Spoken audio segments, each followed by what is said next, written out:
बक्सर का युद्ध। बक्सर का युद्ध 22-23 अक्टूबर 1764 में बक्सर नगर के आसपास ईस्ट इंडिया कंपनी के हेक्टर मुनरो और मुगल तथा नवाबों की सेनाओं के बीच लड़ा गया था। बंगाल के नवाब मीर कासिम, अवध के नवाब शुजाउद्दौला तथा मुगल बादशाह शाह आलम द्वितीय की संयुक्त सेना अंग्रेज कंपनी से लड़ रही थी। लड़ाई में अंग्रेजों की जीत हुई और इसके परिणाम में पश्चिम बंगाल, बिहार, झारखंड, उड़ीसा और बांग्लादेश का दीवानी और राजस्व अधिकार अंग्रेज कंपनी के हाथ चला गया। प्लासी के युद्ध के बाद सत्तारूढ़ हुआ मीर जाफर अपनी रक्षा तथा पद हेतु ईस्ट इंडिया कंपनी पर निर्भर था। जब तक वो कंपनी का लोभ पूरा करता रहा तब तक पद पर भी बना रहा। उसने खुले हाथों से धन लुटाया, किंतु प्रशासन संभाल नहीं सका। सेना के खर्च, जमींदारों की बगावतों से स्थिति बिगड़ रही थी, लगान वसूली में गिरावट आ गई थी। कंपनी के कर्मचारी दस्तक का जमकर दुरुपयोग करने लगे थे। वो इसे कुछ रुपयों के लिए बेच देते थे। इससे चुंगी बिक्री कर की आमद जाती रही थी। बंगाल का खजाना खाली होता जा रहा था। हालवेल ने माना कि सारी समस्या की जड़ मीर जाफर है।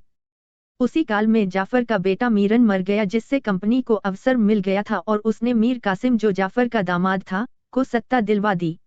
इस हेतु 27 सितंबर 1707 एक संधि भी हुई, जिसमें कासिम ने 5 लाख रुपए तथा बर्धमान, मिदनापुर, चटगांव के जिले भी कंपनी को दे दिए। इसके बाद धमकी मात्र से जाफर को सत्ता से हटा दिया गया और मीर कासिम सत्ता में आ गया। इस घटना को ही 1760 की क्रांति कहते हैं। मीर कासिम का शासनकाल। मीर कासिम ने रिक्त राजकोष, बागी सेना, विद्रोही जमींदार जैसी विकट समस्याओं का हल निकाल लिया था। बकाया लागत वसूल ली, कंपनी की मांगें पूरी कर दी, हर क्षेत्र में उसने कुशलता का परिचय दिया।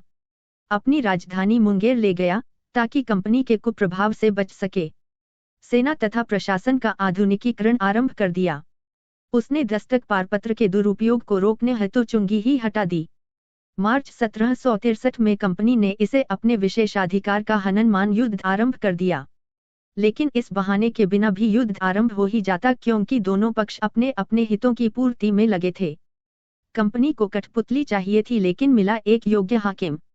1764 युद्ध से पूर्व ही कटवा, गिरिया, उदोनाला की लड़ाइयों में नवाब हार चुका था। उसने दर्जनों षड्यंत्रकारियों को मरवा दिया। वो मीर जाफर का दामाद था और जानता था कि सिराजुद्दौला के साथ क्या हुआ था।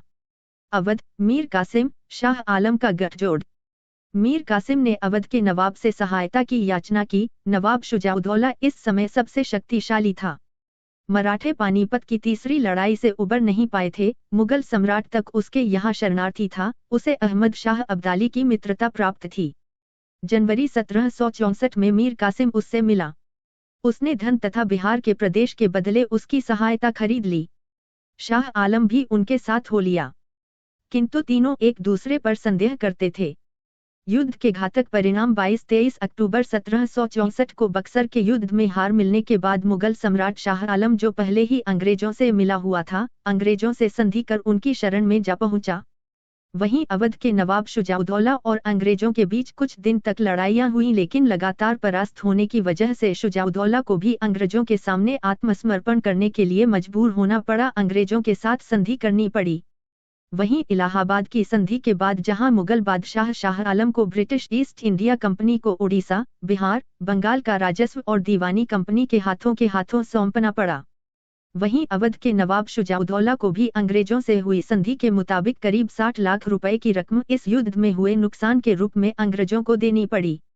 इलाहाबाद का किला और कड़ा का क्षेत्र छोड़ना पड़ा।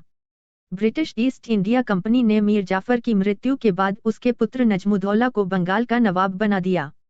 इसके अलावा गाजीपुर और पड़ोस का क्षेत्र अंग्रेजों को देना पड़ा। वहीं बक्सर के युद्ध में हार के बाद किसी तरह जान बचाते हुए मीर कासिम भागने में कामयाब रहा, लेकिन बंगाल से अंग्रेजों का शासन खत्म करने का सपना उसका पूरा नहीं हो पाया। वहीं इसके बाद वह दिल्ली चला गया और यहीं पर उसने अपना बाकी का जीवन बेहद कठिनाइयों के साथ गुजारा। वहीं 1777 ईस्वी के आसपास उसकी दिल्ली के पास ही मृत्यु हो गई। हालांकि उसकी मृत्यु के कारणों का खुलासा नहीं हो सका है। कुल मिलाकर बक्सर के युद्ध के बाद अंग्रेजों की शक्ति और भी अधिक बढ़ गई, जिसका दुष्परिणाम भारत की राजनीति पर पड़ा।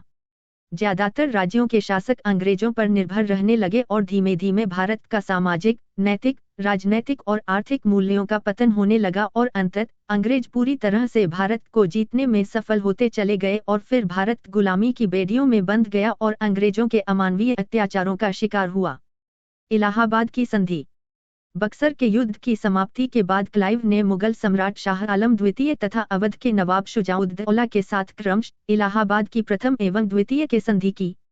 इलाहाबाद की प्रथम संधि। कंपनी को मुगल सम्राट शाह आलम द्वितीय से बंगाल, बिहार तथा उड़ीसा की दीवानी प्राप्त हुई। कंपनी ने अवध के नवाब से कड़ा और इलाहाबाद के जिले लेकर मुगल सम्राट शाह आलम द्वितीय को दे दिए। कंपनी ने मुगल सम्राट को 26 लाख रुपए की वार्षिक पेंशन देना स्वीकार किया। इलाहाबाद की द्वितीय संधि। यह संधि क्लाइव एवं शुजाउद्दौला के मध्य संपन्न हुई। इस संधि की शर्तें निम्नवत थीं। इलाहाबाद और कड़ा को छोड़कर अवध का शेष क्षेत्र शुजाउद्दौला को वापस कर दिया गया। कंपनी द्वारा अवध की सुरक्षा हेतु नवाब के खर्च पर एक अंग्रेजी सेना अवध में रखी गई। कंपनी को अवध में करमुक्त व्यापार करने की सुविधा प्राप्त हो गई। शुजाउद्दौला को बनारस के राजा बलवंत सिंह से पहले की ही तरह लगान वसूल करने का अधिकार दिया गया। राजा बलवंत सिंह ने युद्ध में अंग्रेजों की सहायता की थी। बंगाल में द्वैध शासन। इलाहाबाद की प्रथम संधि बंगाल के इतिहास में एक युगांतकारी घटना थी क्योंकि कालांतर में इसने उन प्रशासकीय परिवर्तनों की पृष्ठभूमि तैयार कर दी जिससे ब्रिटिश प्रशासनिक व्यवस्था की आधारशिला रखी गई। नवाब की सत्ता का अंत हो गया और एक ऐसी व्यवस्था का जन्म हुआ जो शासन के उत्तरदायित्व से मुक्त थी। द्वैध शासन का अर्थ है दोहरी नीति अथवा दोहरा शासन। क्लाइव ने बंगाल में दोहरा शासन स्थापित किया जिसमें दीवानी अर्थात भू राजस्व वसूलने का अधिकार कंपनी के पास था किंतु प्रशासन का भार नवाब के कंधों पर था। इस व्यवस्था की विशेषता थी उत्तरदायित्व रहित अधिकार तथा अधिकार रहित उत्तरदायित्व। इस योजना के अंतर्गत सैनिक संरक्षण, विदेश व्यापार नीति और विदेशी व्यापार का प्रबंध तो कंपनी ने अपने हाथ में ले लिया तथा लगान वसूलने एवं न्याय के लिए भारतीय अधिकारियों को नियुक्त कर दिया गया। लगान वसूल करने के लिए मोहम्मद रजा खां को बंगाल का तथा शिताब राय को बिहार का दीवान बनाया गया। इस व्यवस्था के अंतर्गत कंपनी द्वारा वसूले गए राजस्व में से प्रतिवर्ष 26 लाख रुपए सम्राट को तथा 53 लाख रुपए बंगाल के नवाब को शासन कार्यों के संचालन के लिए दिया जाना था। शेष राशि को अपने पास रखने के लिए कंपनी स्वतंत्र थी। शीघ्र ही द्वैध शासन प्रणाली के दुष्परिणाम सामने आने लगे। देश में कानून व्यवस्था अस्त व्यस्त हो गई तथा न्याय मात्र बीते समय की बात होकर रह गया। इस संबंध में लॉर्ड कॉर्नवालिस ने इंग्लैंड के हाउस ऑफ कॉमन्स में कहा था कि मैं निश्चय पूर्वक कह सकता हूं कि 1765 से 1784 तक ईस्ट इंडिया कंपनी की सरकार से अधिक भ्रष्ट, झूठी तथा बुरी सरकार संसार के किसी भी देश में नहीं थी। द्वैध शासन से कृषि व्यवस्था को भी आघात लगा।